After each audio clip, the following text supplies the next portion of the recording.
Good evening, everybody. Thank you so much for being here. We don't want to make this too formal, which is why the chairs are sort of in clustery kind of shapes for conversation.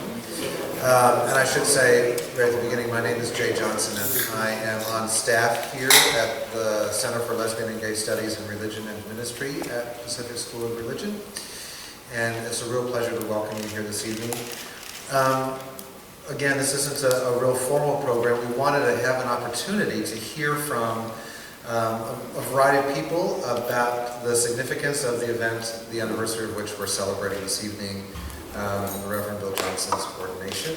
And I'm hoping everybody knows that Bill is sitting right there in that great black suit with purple tie. Handsome man. Yes, exactly. With the gay tie. Gay tie. And so what we're planning to do this evening is we'll hear first from Riess Potterveld, who's the president of Pacific School of Religion, and then Bernie Schlager, who's the executive director of the center.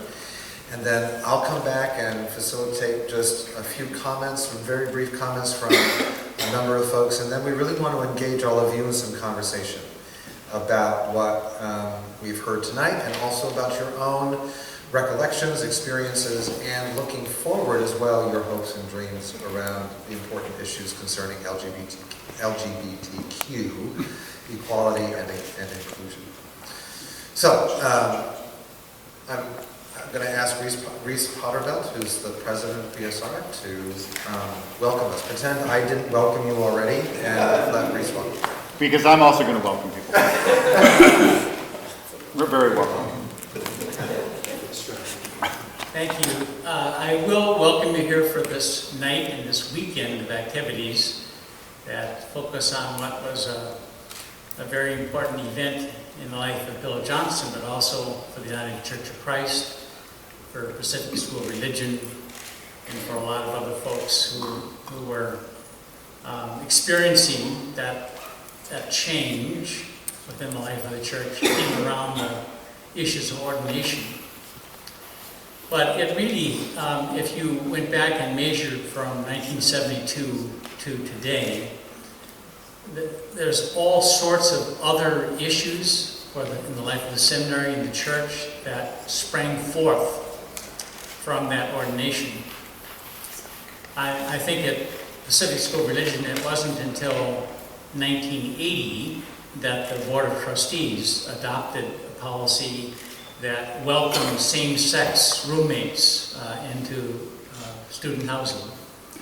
And to my knowledge, there were no gay or lesbian individuals on the Board of Trustees at that time. So it was an interesting sort of adaptation to a changing world, and a recognition that those policies hadn't ever been in place before. Then in the seminary, the hiring of staff and faculty, that it didn't begin in 1972, but it did in the most open and public way, and that has continued to the present time. Then, as Bernie I won't go into it, but talking about the Center for Lesbian Gay Studies in Religion and Ministry, was kind of created in the late 1990s as an idea, and to really establish it took funding, and there were some very significant grants given by the E. Rhodes and Leona B. Carpenter Foundation and others along the way that have continued to undergird that work and support. So you can't really talk about the seminary in the last 40, 50 years without going back to that moment of ordination as something that was really a marker of conscious awakening in the life of the seminary, and it has been added to over each decade with further steps trying to be open, inclusive, and as Jim Mitulski would say, the gayest seminary in America. We can even say that in the Board of Trustees now. Okay, So our history is important.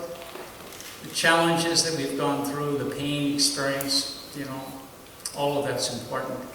And we hope that we grow in wisdom and become a better institution each year. So we're glad you're here, and we're glad to celebrate Bill.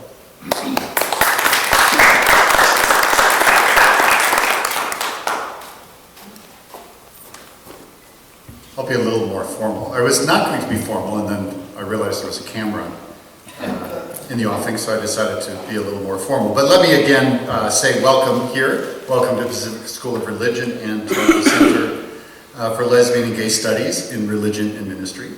And in my brief remarks tonight, I'd like to celebrate the fact that, and this is clear I think to all of us, that the Center for Lesbian and Gay Studies, CLGS, owes a great deal to Bill Johnson and to his remarkable ministry, which began even before his ordination in 1972. And I believe that this center may very well not be here today, would not have been brought into existence here at PSR without Bill's witness, both while he was a seminarian here in the early 1970s and in what I think is his truly groundbreaking ministry from that point to today and beyond. And I say this because Bill is someone who not only came out of the closet and refused to ignore God's call to ordained ministry in the face, as we know, of much opposition, but also because he has lived a life of service to the LGBT communities, to the wider church community, and indeed to the world at large. And Bill has done this by saying yes to a ministry that has demanded continually over the years that he live out his call with courage and conviction in ways that have made him a model, not only for LGBTQ persons, which Bill certainly is, but for everyone who strives to live true to self, to community, and to an understanding of the movement of the divine in our lives. You will have noticed, I think, on the way in or on some of the propaganda that brought you here this weekend, that the theme for this weekend, for all events, is Call, Courage, and Conviction, remembering 40 plus years of LGBT witness. And I'd like to list in the next minute or so just a few ways in which Bill's embodiment of these three words, or better, these three ideas, call, courage, and commitment, has been inspirational to the mission and work of the center since we were founded here at PSR in 2000. Call. Clearly, Bill's life exemplifies the Christian notion of call, of vocation, in ways that have served as an example. I can testify to it, and I think all of you can, for many, dozens, hundreds of LGBTQ seminarians, clergy, and religious leaders of many traditions, since that famous day when he came out of the closet, November 11th, 1970. I have an app that reminds me every year. As a seminarian here at PSR, Bill's call has included his remarkably gutsy quest to become what would be the first openly gay person ordained in the United Church of Christ, and in fact the first out person ordained in the Christian church in modern times. No small feat. Call for Bill has included his response over the years to a whole manner of ministries, of which I'm just going to list a few. As most of you know, he served as executive director of the Council on Religion and the Homosexual from 1973 to 1976. Actually, maybe you didn't know that. And the council was an early advocacy group that brought together lesbian and gay activists with religious leaders here in the Bay Area first in the mid-1960s, but then extended its work throughout the entire country. Bill founded the UCC Gay Caucus in 1972, which is now the UCC Coalition for Lesbian, Gay, Bisexual, and Transgender Concerns. Bill served as Minister for HIV/AIDS Ministries and Lesbian, Gay, Bisexual, and Transgender Concerns in the UCC for 11 years. This really does sound like many people, but I assure you it is one person. And then he offered his expertise in his work with the UCC's wider church ministries for several years. Now, I believe that the work of CLGS is very much rooted in the same sense of call which Bill has responded to in the course of his ministry. From advocacy to academic writing to spiritual writing to community building. In each of these areas, Bill continues to be a model of responding to God's call, even when that same God pulls us into new and unexpected areas of ministry. from call to courage. Bill's courage is, of course, exemplified in the many ways in which he has ministered in the face of sometimes, maybe often, we can ask him, enormous odds, which included that fierce opposition, at least on the part of many, to his ordination. In his work in working collaboratively to forge social justice policies regarding LGBTQ persons, which were adopted then by the UCC General Synods over the years. And this is remarkable as well, in his advocacy work early on for bisexual and transgender persons in the UCC and outside of the UCC. And as we know, bisexual and transgender people are the often named but more often neglected members of what we claim is an LGBT community. And Bill did this work in part by organizing the first national consultation of UCC bisexual members in 1999, and then the first national consultation with UCC transgender members in 2001. In this courageous advocacy work, Bill has served as a model for the center in our own work with denominational advocacy groups throughout the past 12 years in a variety of ways, and in staying true, trying to stay true to our own mission of serving the entire spectrum of LG, NB, NT, and Q persons and their families. Finally, conviction. The conviction that Bill has brought to his life's work can be seen in his support over the past 40 years for LGBTQ seminarians in the UCC and in other denominations, who have found inspiration in Bill's own struggle to realize his call to ordination, but also in the very tangible result and output of the William R. Johnson Scholarship Fund for openly lesbian, gay, transgender, and bisexual UCC seminarians studying to be parish ministers. And this was founded by the Board of Directors of the United Church Board for Homeland Ministries. This, at least, I think, $800,000 scholarship fund has awarded on average 8 to 10 scholarships every year and helped to support the conviction of other LGBTQ persons who have frankly braced themselves for what is still often a challenge in many seminarians and congregations throughout the country, that is to answer God's call to ministry. Bill's conviction to build communities of support can also be seen in his work as a founding member in 1993 of Liberation United Church of Christ in Lakewood, Ohio. At this church, Bill has served on the church council. He also deserves high praise. He was treasurer for the congregation. And I especially love the fact that he was a choir member at the Lakewood Church. This conviction to build a world of enfranchisement for everyone is evident, and I'm just going to take one more example, in Bill's service as a member of the Board of Directors of the American Civil Liberties Union. I'm bringing this all back to CLGS. The emphasis is on Bill, but Bill, as model,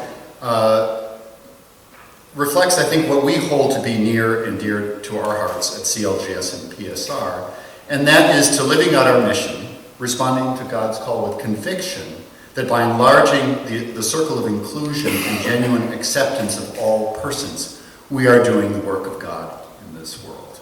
At the center, we do it in the areas of research and scholarship, by providing education for spiritual and religious leadership, and by supporting community building and advocacy for LGBTQ persons of faith and their allies.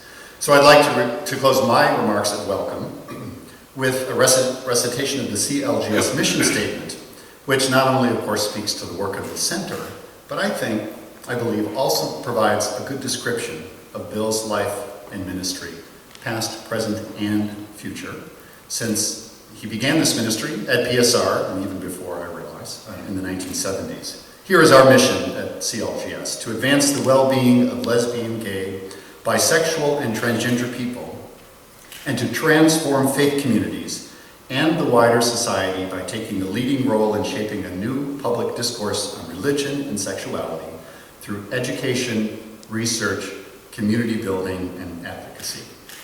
Thank you, Bill, for your witness and for your example. Congratulations to you in this anniversary year, and here's to your future ministry in Southern California, which will no doubt be filled with surprising calls to ministry, which you will answer, I firmly believe, with courage and conviction.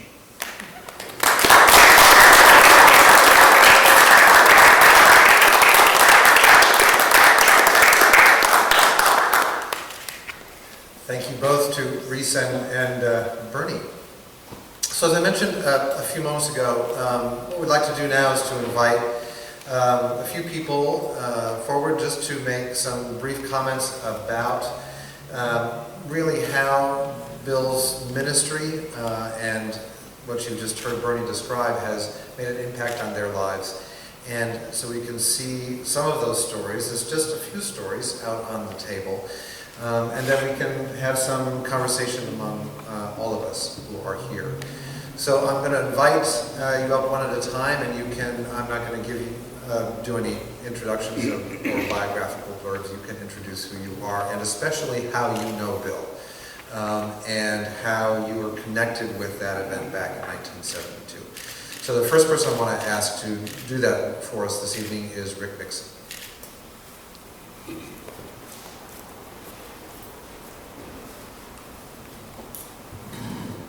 Thank you. I'm very happy to be here. My name is, he said, is Rick Mixon. I'm the pastor of the First Baptist Church in Palo Alto, California. I was born Baptist, I was born queer, and I spent the last 65 years trying to reconcile those two things. I'm getting close. Part of why I wanted to be here is because of Bill's role in that evolution in my own life. I hope you will indulge me to say a few things about my background as context for what I want to say about Bill. As I said, I'm the son of a Baptist preacher who came out of the Deep South.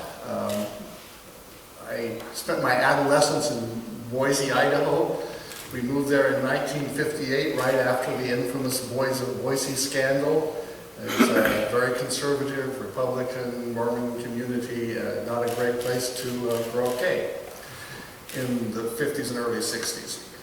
I went from there to New York City to college and spent 4 years at Columbia University. It was kind of the opposite. There was so much opportunity that you were overwhelmed by what there could be for gay life, and so I stayed in the closet for another 4 years. Even though the drinking age was 18, I never went to a gay bar, and that's relevant to what I want to say about Bill. I drink today because of Bill, but Most people do.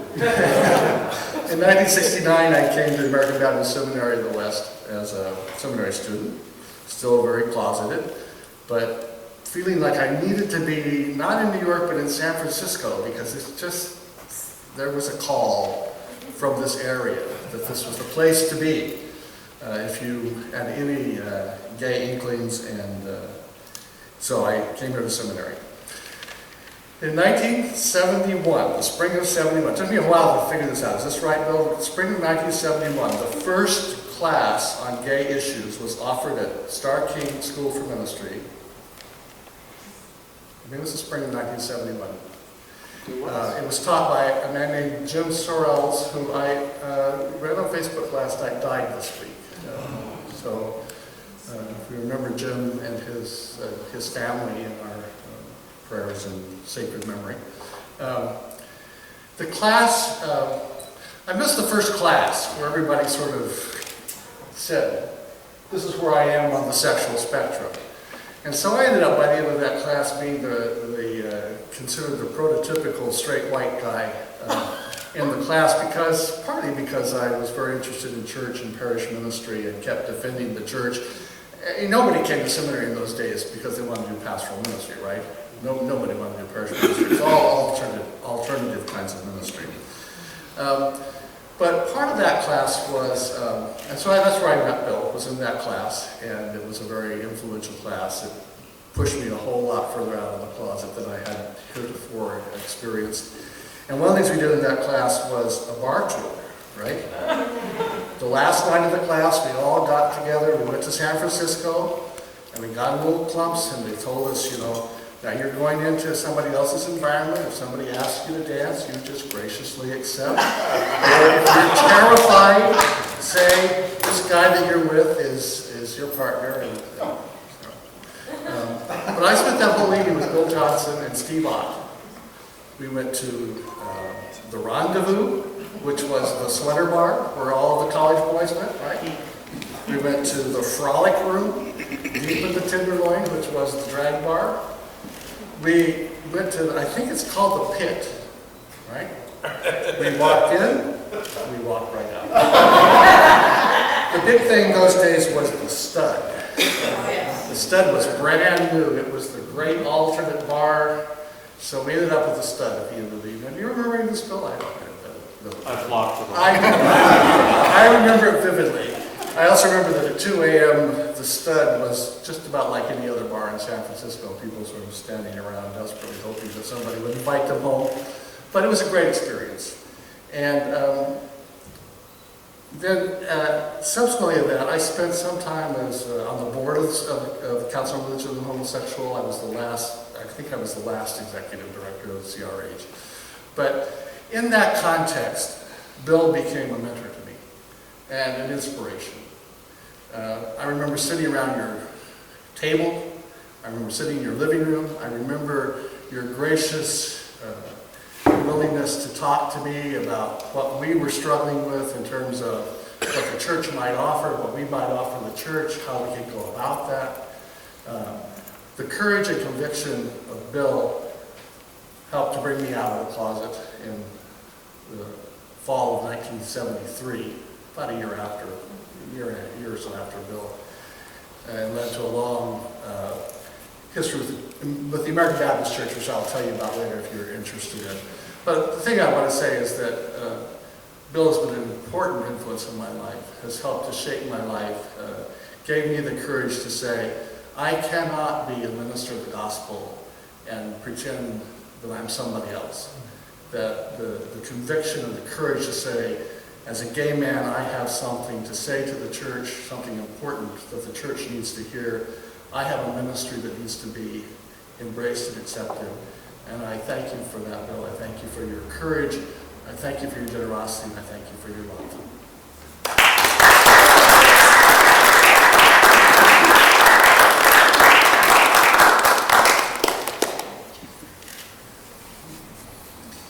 Until just, I don't know, maybe a day or two ago, we were very hopeful that Sally Gearhart would be here this evening, who was a really significant figure with Bill for a number of reasons.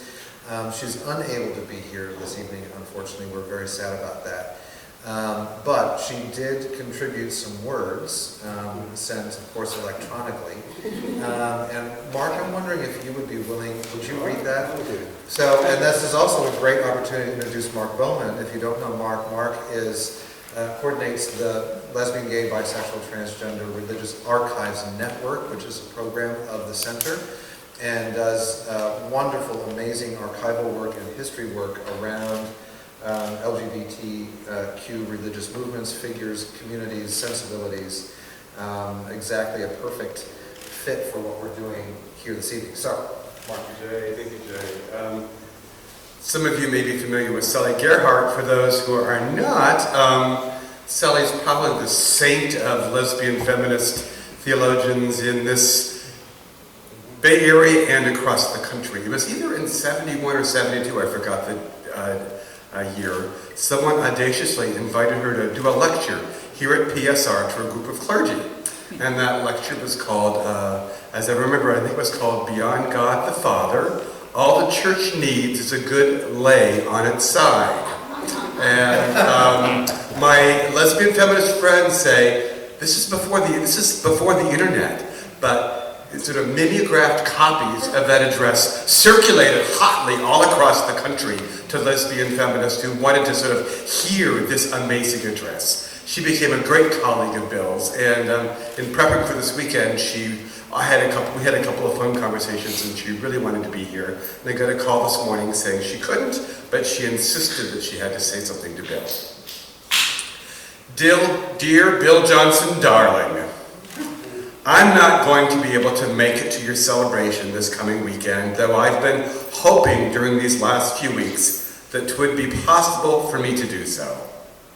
It's bound to be one of the year's happiest occasions, and so you can be sure that I will be with you there in the Bay Area and in San Carlos, in spirit, if not in body. For some weeks now, I've been revisiting wonderful memories. Beginning with a rainy night, I drove my motorcycle and theology student Gene Crosby east over the Bay Bridge to check out the rumor that some young ministerial student was about to shock the ecclesiastical personnel by announcing that he was a homosexual and that he fully intended to serve the United Church of Christ and its parishioners with that distinctiveness as an affirmed part of his identity as a minister of the faith. The work that you and I did together following that evening constitutes one of the most exciting and most fulfilling periods of my life, particularly the ensuing dialogue that your courage prompted between us sexual deviants and the church, and including as well even the panic that we suffered when we feared that we had lost our nearly completed book manuscript on the San Francisco Muni. That was a landmark book, Loving Women, Loving Men. It was co-authored by Bill and Sally. One of the first books that I found about gay lesbian theology, and it was very moving for me. Bill, darling, you've truly made history and modeled forever the outrageous and yet principled manner in which social change can take place. The Christian faith, in all of its permutations, is ultimately and unquestionably deep in your debt for that gift to it and to the world. Certainly, every lesbian and gay, bisexual, transgender, intersex, queer, questioning, or supportive person owes you big time. But William, I have to mention here an even greater gift, a personal gift that you gave to me. And that's the unvarnished fact that in a time when the rights and liberties of women were still largely unattended to you took feminist issues seriously. You were the first man in my experience who could and did articulate the inequities and the dangers, for instance, of the masculine generic, that use of words like man and mankind that linguistically keep women invisible. Here's my personal thanks to you for that sensitivity, for that dedication. Go well and be well, my friend. You have been a boon companion to me in this incredible journey that's turning out to be my life, with admiration and gratitude, and of course with love. Sally.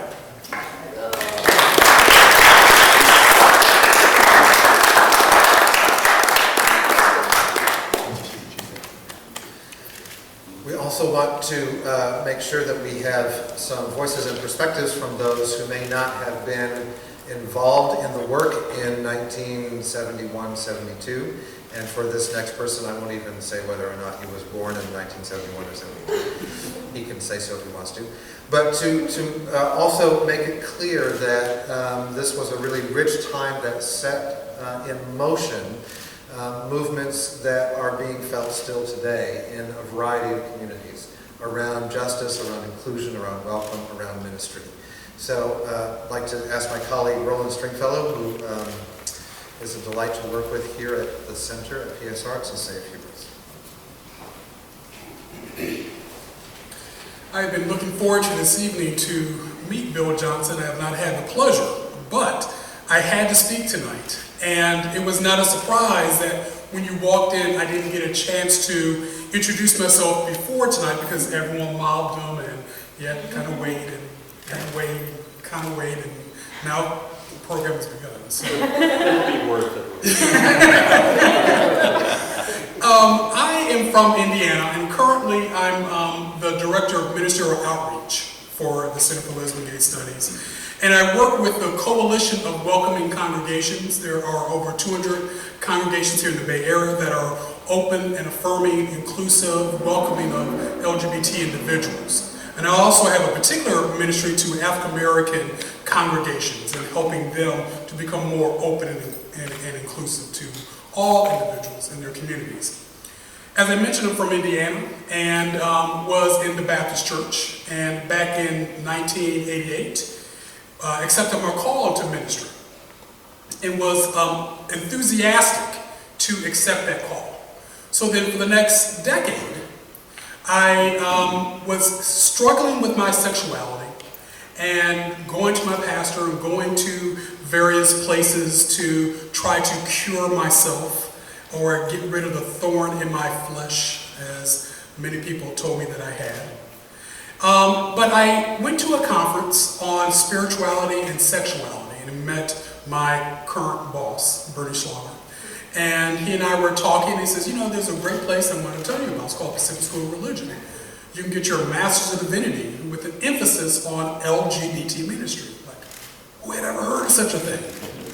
So so after I came out of the closet, I had to come out of the closet by that time, believe it or not. I was trying to get as much information as I could. So I came out of the closet and came to PSR. And not knowing and not even having heard of gay seminarians, wondering, well, like, am I the first? It's like, oh, no. There was Bill Johnson. The first time I heard Bill Johnson's name. And I went off to pastor MCC, a Metropolitan Community Congregation, and then came back around to work for PSR and to do the work closely with the UCC Coalition. And there's Bill Johnson's name again. And many of the resources and the work that he did to try to make congregations more inclusive of all people. There's Bill Johnson's name again. As I was adding the credential for the United Church of Christ to my to be a UCC minister, and understanding again, so did you know Bill Johnson was the first UCC minister who was openly gay? Here is that name again, Bill Johnson, Bill Johnson, Bill Johnson. And I really want to say this, that I represent the countless of individuals who have been impacted by the courage, the faith, the passion for equality, and the love of humanity of Bill Johnson. And it's an honor to see one's legacy while one can still see it and touch it and enjoy it. And to see others build upon one's work. Truly, Bill Johnson's legacy will continue to expand and inspire many within the church to work towards creating places of worship that are open and embracing of all of God's beloved. So, an honor to meet you finally. And thank you from the bottom of my heart for your contribution to my ministry and your contribution to this expansive and wonderfully blessed way you've taught each of us to see and accept ourselves. Blessings unto you.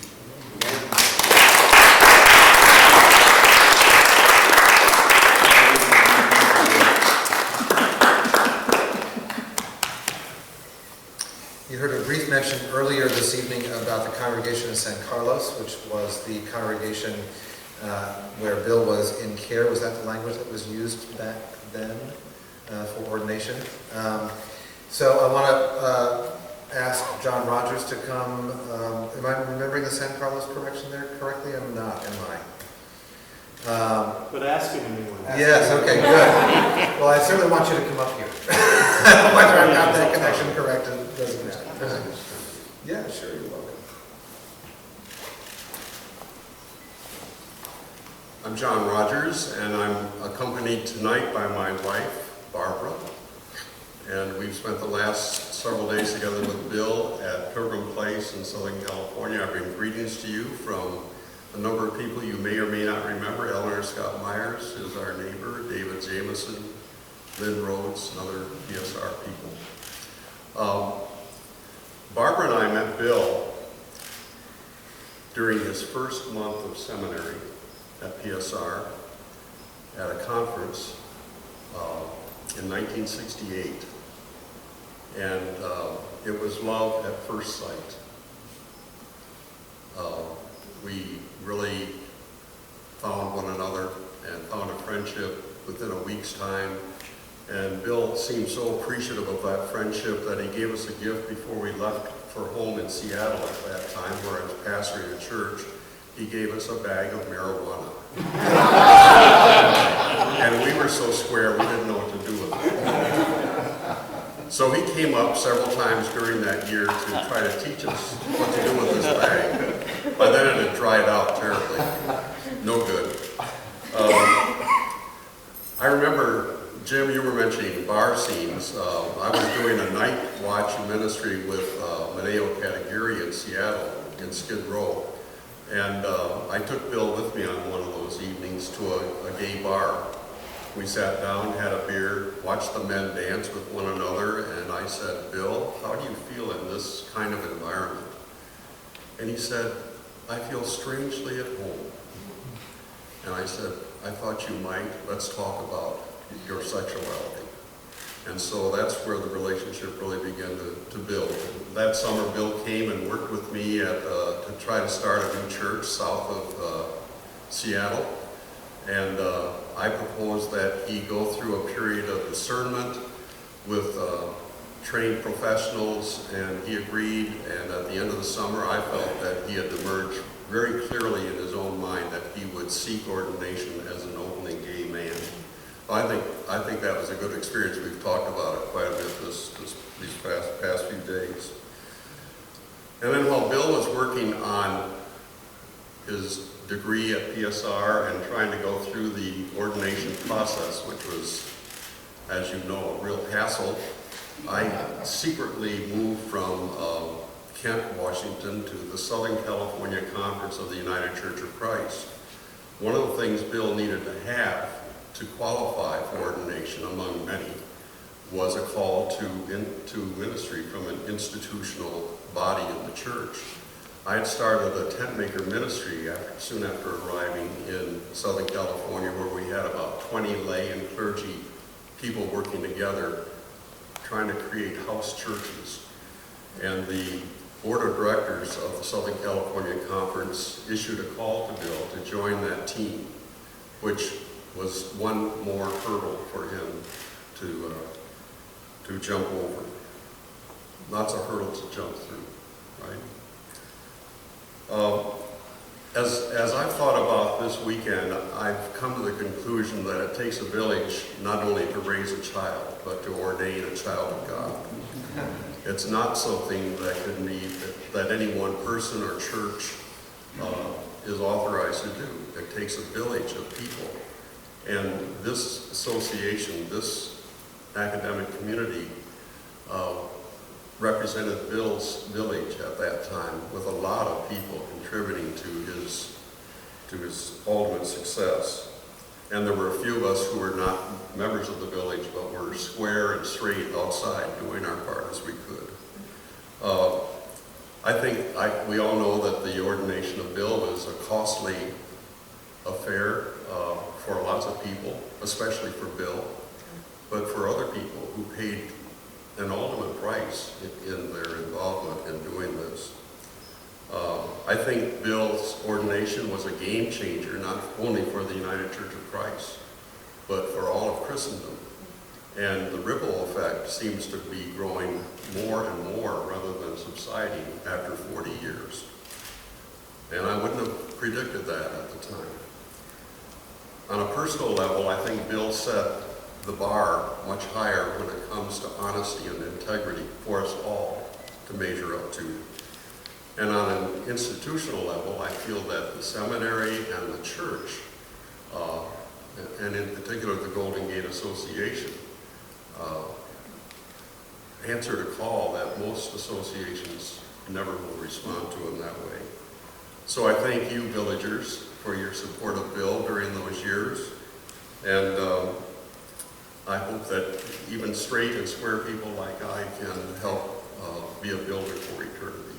So thank you, Bill.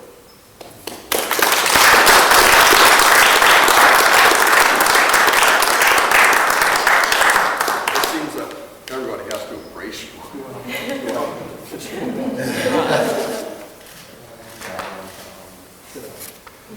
And last but certainly not least, before we have some more conversation with each other and also give Bill an opportunity to say a few words, is Jim Mitulski.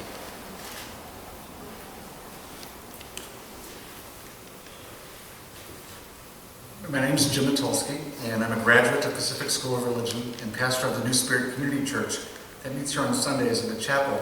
And this Sunday at 11 o'clock, we will celebrate our congregation, which is affiliated with the Metropolitan Community Churches and the United Church of Christ and the Disciples of Christ, becoming the 1009th open and affirming United Church of Christ congregation in the country. So I invite you to that because it is a direct gift of the work that you began here on this campus 40 years ago. And we're so excited to be able to welcome you back on Sunday. I wanted to say a few things, though, about your impact, Bill, and your witness, not only in the United Church, which I think has been well attested tonight, but outside, equally important.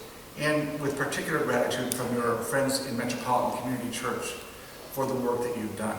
It has sometimes been complicated for MCC and UCC to figure out how to talk about each group's achievements together. There was a story about Martin Luther King and Malcolm X at a meeting that they had where Malcolm X said to Martin Luther King, "It's my job to make you look reasonable." I think sometimes Troy Perry and Bill Johnson played this little game where it was Bill's job, or Troy's job, to make Bill look reasonable. And the truth is, real social, ecclesiastical, and personal transformation takes place because there are some people who are in the center of where the change needs to take place, taking a firm stand and saying, "This is who we are and we are not leaving." And that's Bill. And there are other people on the margin who say, "We don't even want to be there. We're not going to put up with this anymore. And we're going to create our own community outside until you're ready to change." And that's sort of the MCC piece. And what we have seen is now, because of the work you have done, that you have modeled, and because of the work that MCC has done, we are seeing a fulfillment of things we never thought we would live to see. And it took both pieces working in concert, not in competition. And Bill, you were able to see something before anyone else could see it. That's what a prophet is. You just saw it first. But you didn't just see it, you lived on it. You acted on it. And because of that, I think the church is different. Not just the United Church, but all the churches. Who thought that all these denominations would be talking about homosexuality today like it was just the sort of thing they should be talking about? Well, it is the sort of thing they should be talking about. And your witness made it possible. Because as tempting as it was to leave, you claimed your rightful place. And with dignity, poise, and integrity, held that place until it was ready to accommodate the GLBT community in the numbers that it does now. So I want to thank you for that particular piece that may have seemed thankless, but was truly prophetic. It changed things. You did something because you stood up and said, "I'm staying." Now, I first met you in the 1970s in New York City when you were working, I think, as a legal secretary, perhaps, or something, or maybe at 475 Riverside, or yeah, it was something like that. And there was a group of people who were working for change in the church at that time. You know, you had been ordained in 1972. Because the church lags behind society a little bit, in fact, a number of Protestant denominations had not yet articulated their anti-gay positions. That's true. It kind of worked to our advantage. Bill modeled that it could happen in a church, that a person could be openly gay and be ordained. And though it didn't happen often, you showed that it could happen. And if it happened once, it could happen again. When I met you in the mid-70s, I think it was, I was a student at Columbia. And Rick, I have to say, going to the same college, a men's college in New York City, as a gay boy, I did something a little different with it than you. I just thought I was in heaven. So I was a student there and working with people whose names I just want to remind us of. Sandy Broaders, Ellen Barrett, Bill Silver, Joan Clark, Paul Abels. These are people, some of whom are no longer alive, but who were at the center of a time when it wasn't clear that what we are experiencing today would be the outcome. And I remember organizing a protest at St. Patrick's Cathedral. I still have pictures of it in 77, 78, something like that. and talking to you about it, and you're expressing some disappointment that you had not yet been able to serve as a parish pastor in the United Church of Christ. Though eventually they saw your enormous gifts and brought you to Cleveland to bring new life and creativity to it. At that time, you were frustrated, and you wondered whether or not parishes would ever sustain the ministry of openly gay people. I want to remind you, you weren't the tipping point. You were the advance guard. And for people of my generation, you modeled for us that we had a choice. We could work from the outside for change, or we could work from within. But it was a choice, and that was empowering, and we really could do either one. And there were others, like the names I just mentioned, who took a lot of sustenance from what you modeled. And so I want to say to you, you were a pastor. You were the parish pastor to a huge congregation that the institutional church wasn't ready to take care of. But you really did. You did what a shepherd does. You did what a pastor does. And your congregation couldn't be contained in the walls of a church. It's all the people that I mentioned.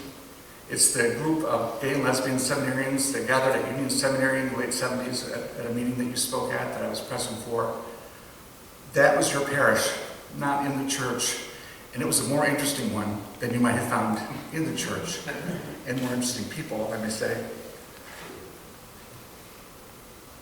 You made something happen that gave people an opportunity to exercise their vocations who would not otherwise have done so, and the church would have been forever diminished as a result. I'm sure it took something to be the advance guard and to be standing alone even though you weren't entirely alone. And I want to appreciate you for that. You were also a witness at gay pride events, at film festivals. You know, maybe the church wasn't interested in the witness that you were providing, but the gay community was. And your witness there brought credibility back to Christianity, I think in environments where it had lost a lot of its flavor. You were the advance guard that made sure the United Church of Christ would be a welcoming place for people with HIV and AIDS. And I think that if nothing else, what you did about gay then became the template for what the church could do around HIV. And if that hadn't taken place in that order, there might not have been a place in the church for people with HIV. So thank you for that. And here's the hard one I want to talk about. You helped create a place today for gay people, including many in my own denomination, including many congregations. The MCC congregation in Dallas, to name one, which was the largest one in the world. You created a place for us to return to when we were ready to take our place in the world that we had helped shape. And that is enormous. I don't think there should ever be rift or competition. That's not how we should see it. You made sure that the people who left out of self-respect, when they were ready to return, had a home to return to. So thank you from your MCC friends. We claim you as one of ours too. There is a scripture from Romans 9:26 that says, "And it shall come to pass that in the place where it was said to them, 'You are not my people,' they shall be called the children of God." Bill, the church was the place where they said, "You are not my people." And now the church has become the place, because of the work that you have done, that says, "We are the children of God." Thank you for being a prophet that helped fulfill a prophecy for all of us. Thank you for what may have felt at times like a thankless task, but has really been the model of transformation and resurrection that makes Christianity a credible option again for people of faith. Thank you.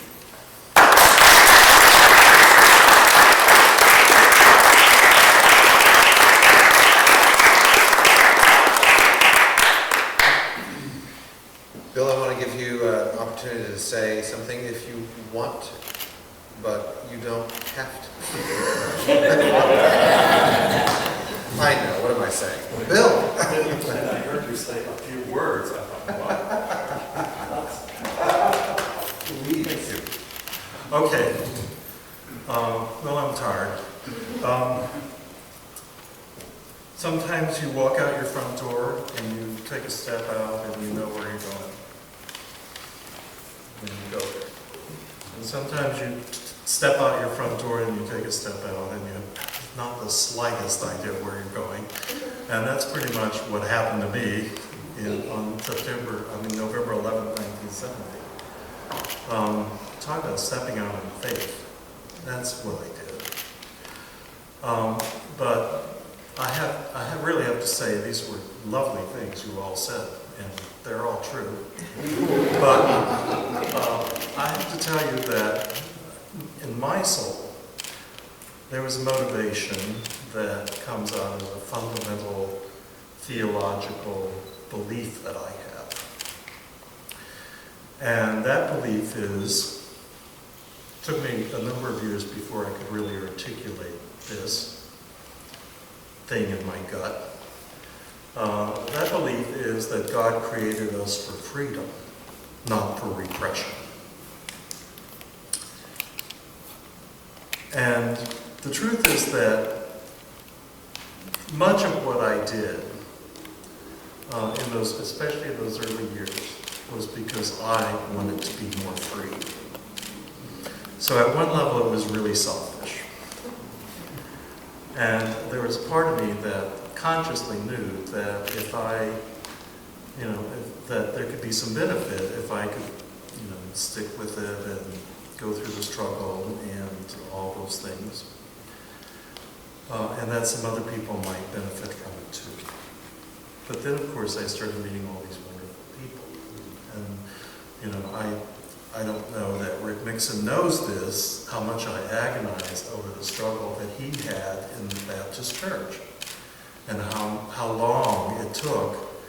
And I shared that pain and tried to be as encouraging to him as possible. And I rejoiced when that good day finally came and some Baptists stuck their necks out on your behalf, and you were rightfully ordained. Our great little crowd of people, Jim in New York City, oh God, what a group that was.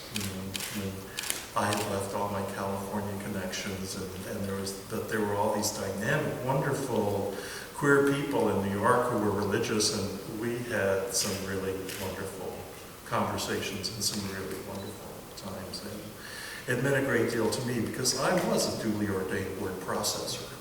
Well, the truth is that I was not employed full-time in the United Church of Christ after my ordination for 18 years. So there was a long period of time when I had to figure out how I'm going to make a living and how I'm going to do all that.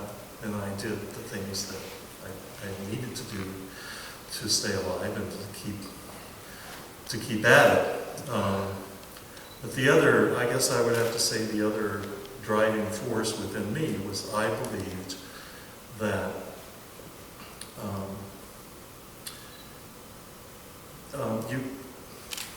there are always people who need your ministry. And there may not always be people who will pay you to give it. But I always believed that even if I wasn't employed by the church, I had a ministry that was really important. And for me, a big part of that, as is evident, was to organize our people and organize our allies. And that's how the coalition came into being. That's how this wonderful first consultation of bisexuals in the United Church of Christ, a secret meeting, by the way, took place.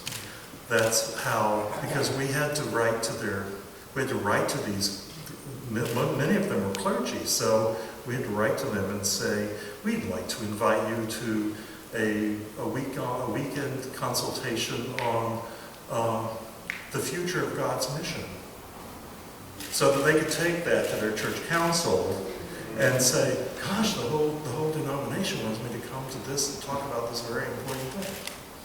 And I was in cahoots with the top executives of the board of my ministries. In order to do this, I had to work that out.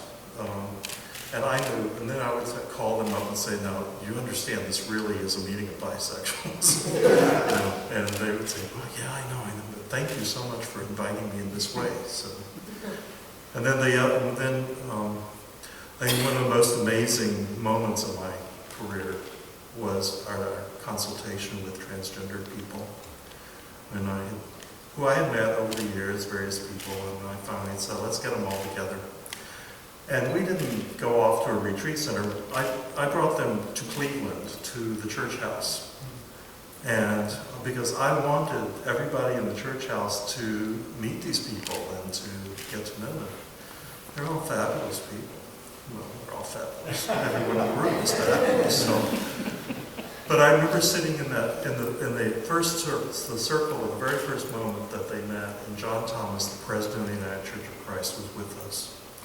And no one had said anything. I introduced John Thomas, and the first words out of his mouth was, "You are a gift to the church." Well, the whole room fell apart. I mean, people started crying. It was such a powerful moment, because it was something these wonderful people had waited so long to hear. And we had a great weekend. We had, by the way, in the archives of the United Church, we had videotapes of interviews with every person who attended that consultation. Because at that point in time, I was looking for a subject for the documentary, which eventually got made, Call Me Malcolm. Malcolm was one of the people who was at that consultation. And we sort of did screen tests of all these people. Well, I'm not going to go on and on, surely. But I do want to say thank you. This is a really important weekend for me, because I have a pretty keen sense of how my actions and my commitment and my call and my courage. John talked about this ripple. Well, I have a very keen sense of this ripple. I always think of the LGBT clergy who are now in parishes as all of my, I was going to say grandchildren, but I guess I now have to say great-grandchildren. But they are, most of them, it used to be I used to know all these people. Now I haven't the slightest doubt I know most of them are, but I know they're there, and I know they're doing wonderful work. And I hope that they can understand that there's a person who lives in Cleveland, who will soon be moving to California, who holds them in his heart for their call and their courage and their commitment to do what they need to do, which is to live out their vocation. I appreciate so much the way in which so many of you have articulated this whole process, because it's, I feel all of this, I know these things, and I don't often hear it come back to me in grateful ways. So thank you. I think I'll stop there, because I could go on and on. Let's have some conversation.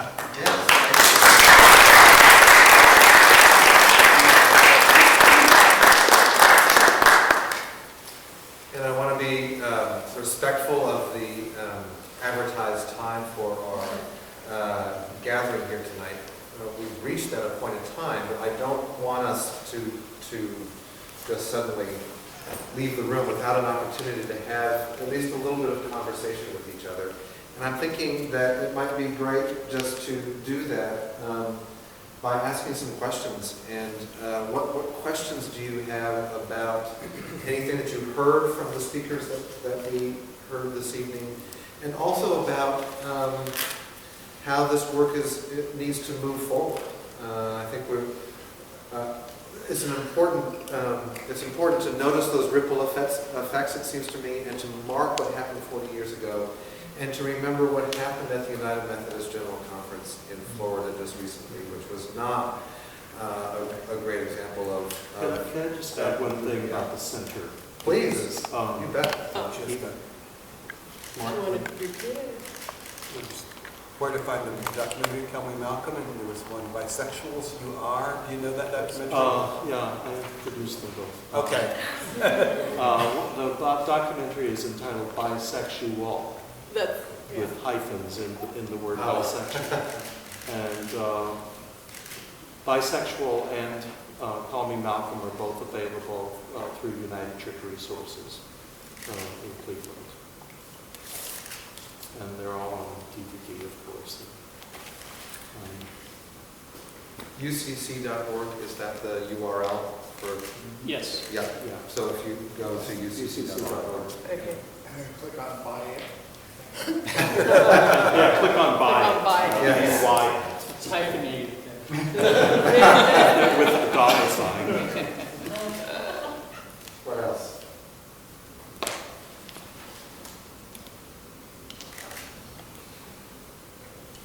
I'd just like to say that I appreciated hearing various stories because of my own story and feeling, yeah, gee, I fit right in what everybody's saying. And so just feeling like part of that rippling. I just appreciate that. Would you mind sharing your name? I see you've got a UCC shirt on there. Who are you today? I'm Jeff Spencer, pastor at the Ninth Discovery Church in Fremont. UCC, DOC, And would you be willing to share your name as well? Oh, sure. I'm Darlene Wilcox, and I'm from the FCC in Santa Cruz, California. I want to say something. Yes, please. I appreciate that so much to hear these stories. I'm relatively new in this area. I mean, in this sort. I came out about 2 years ago, and I had a little experience. And my brother is a priest in Switzerland, Catholic, and I thought this is a happy situation. You know, I'm a lesbian, and who doesn't want to hear that? And then so I called him,